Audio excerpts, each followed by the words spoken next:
রাত পেরোলেই class 11 second semester ইতিহাস বিষয়ের পরীক্ষার এই দোরগোড়ায় দাঁড়িয়ে তোমাদের জন্য নিয়ে চলে এলাম ইতিহাস বিষয়ে একটি চূড়ান্ত গুরুত্বপূর্ণ প্রশ্নপত্র।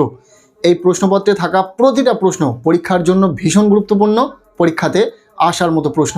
কাজেই তোমরা যারা ইতিহাস পরীক্ষাতে ভালো রেজাল্ট করতে চাইছো, অবশ্যই এই নমুনা প্রশ্নপত্রে থাকা ছোট বড় প্রতিটা প্রশ্ন খুব ভালো করে পড়ে রাখো।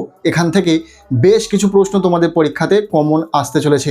আর শুধু এই প্রশ্নগুলো পড়লে হবে না, এর সাথে আরও কিছু প্রশ্ন তোমাদেরকে পড়তে হবে, যার জন্য আমরা ইতিমধ্যে ইতিহাস বিষয়ে 4 মার্কের প্রশ্ন, 3 মার্কের প্রশ্ন, পাশাপাশি 8 মার্কের বড় প্রশ্নের জন্য ঠিক কোন প্রশ্নগুলো পড়বে সে বিষয়ে সাজেশন শেয়ার করেছি। এই 3 ধরনের প্রশ্নের সাজেশন একটি মাত্র ভিডিওতে রয়েছে, সেই ভিডিওর লিঙ্ক আমি এই ভিডিওর ডেসক্রিপশনে দিয়ে রাখবো, তোমরা দেখে নেবে। আর শুধু দেখলে হবে না, প্রতিটা প্রশ্ন খুব ভালো করে পড়বে। আর প্রতিটা প্রশ্ন যদি তোমার পড়া থাকে, তোমরা হুবহু সমস্ত প্রশ্নই পরীক্ষাতে কমন পাবে। চলো আজকের এই ভিডিওতে যে নমুনা প্রশ্নপত্রটি রয়েছে সেই প্রশ্নপত্রটি একদম প্রথম থেকে দেখে নেওয়া যাক। প্রশ্নপত্রের শুরুতে রয়েছে বিভাগ ক, 1 দাগ। বলা হচ্ছে যে কোনো 4টি প্রশ্নের উত্তর দাও। এখানে রয়েছে 3 মার্কের প্রশ্ন, 4টি প্রশ্নের উত্তর লিখতে হবে, টোটাল 12 নম্বর। তো খুব সহজে তোমরা 12টি নম্বর পেয়ে যাবে যদি আমাদের দেওয়া সাজেশন ফলো করো। তবে এই প্রশ্নপত্রে যে প্রশ্নগুলি রয়েছে সেই গুরুত্বপূর্ণ প্রশ্নগুলি দেখে নেওয়া যাক। প্রথম প্রশ্ন, মুদ্রণ বিপ্লব কী? ইম্পর্টেন্ট প্রশ্ন। দ্বিতীয় প্রশ্ন, টিকা লেখো জায়গিরদারি ব্যবস্থা। এটিও ভীষণ গুরুত্বপূর্ণ, খুব ভালো করে পড়বে। এরপর 3 নম্বর প্রশ্ন, মার্টিন লুথারের 95 থিসিস বলতে কি বোঝো? এরপর 4 নম্বর প্রশ্ন, কৌটিল্যের অর্থশাস্ত্রের মূল বিষয়বস্তু কী ছিল? এটিও গুরুত্বপূর্ণ রয়েছে। এরপর 5 নম্বর প্রশ্ন, ইটালির রেনেসাঁস বা নবজাগরণের কারণ আলোচনা করো।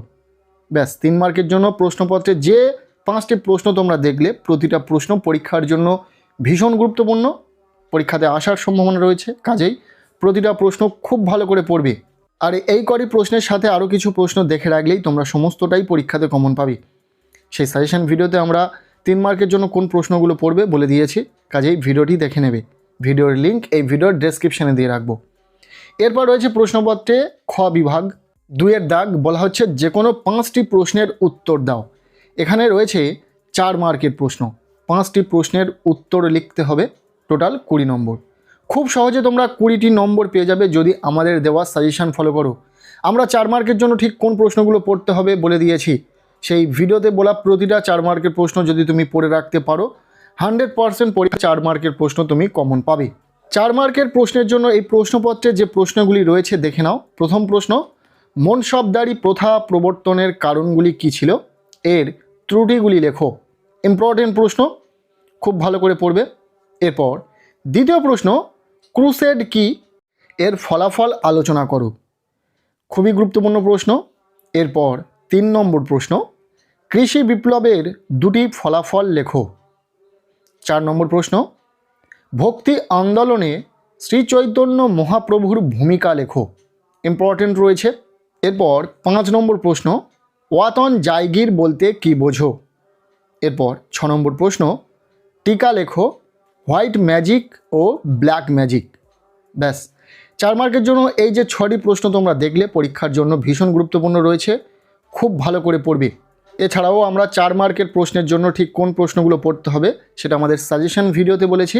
সেই সাজেশন ভিডিওর লিঙ্ক আমি এই ভিডিওর ডেসক্রিপশানে দিয়ে রাখবো, অবশ্যই দেখে নেবে। এরপর প্রশ্নপত্রে রয়েছে গ বিভাগ 3 দাগ। বলা হচ্ছে একটি প্রশ্নের উত্তর দাও। এখানে পরীক্ষাতে 3 থেকে 4টি প্রশ্ন থাকবে, একটি প্রশ্নের উত্তর লিখতে হবে, প্রশ্নের মান 8 নম্বর। একটাই প্রশ্ন লিখবে, 8 নম্বর খুব সহজে পেয়ে যাবে। তার জন্য ঠিক কোন প্রশ্নগুলো তোমার পড়া থাকলে তোমরা হুবহু পরীক্ষাতে 8 নম্বরের প্রশ্ন কমন পাবে সেটা জানার জন্য আমাদের সাজেশন দেখো। আমাদের সাজেশন ভিডিওতে আমরা 8 মার্কের জন্য মাত্র 5 থেকে 6টি এমন গুরুত্বপূর্ণ প্রশ্ন বলে দিয়েছি যে প্রশ্নগুলো পড়া থাকলে তোমরা হুবহু পরীক্ষাতে 8 মার্কের প্রশ্ন কমন পাবে। এবং এই প্রশ্নপত্রে যে 3 থেকে 4টি গুরুত্বপূর্ণ 8 মার্কের প্রশ্ন রয়েছে সেই প্রশ্নগুলি দেখে নাও। প্রথম প্রশ্ন, কৌটিল্য অর্থশাস্ত্রে রাজতন্ত্র ও রাষ্ট্রনীতি সম্পর্কে ধারণা কী ছিল? ইম্পর্টেন্ট প্রশ্ন, খুব ভালো করে পড়বে। এরপর দ্বিতীয় প্রশ্ন, প্রযুক্তিবিদ্যার উন্নতির ফলে সামরিক ক্ষেত্রে কী কী পরিবর্তন আসে? এটিও ভীষণ গুরুত্বপূর্ণ প্রশ্ন, খুব ভালো করে পড়বে। এরপর 3 নম্বর প্রশ্ন, চীনের ম্যান্ডারিনদের কার্যাবলী ও গুরুত্ব আলোচনা করো।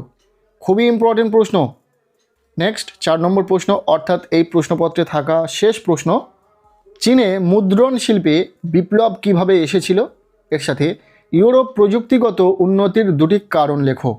এই 4টি প্রশ্ন তোমরা 8 মার্কের বড় প্রশ্নের জন্য খুব ভালো করে পড়ো। এর সাথে আরও 2-1টি প্রশ্ন যদি তোমরা দেখে রাখতে পারো তাহলে নিশ্চিত রূপে তোমরা পরীক্ষাতে 8 মার্কের প্রশ্ন কমন পাবে। তার জন্য আমাদের সাজেশন ফলো করো।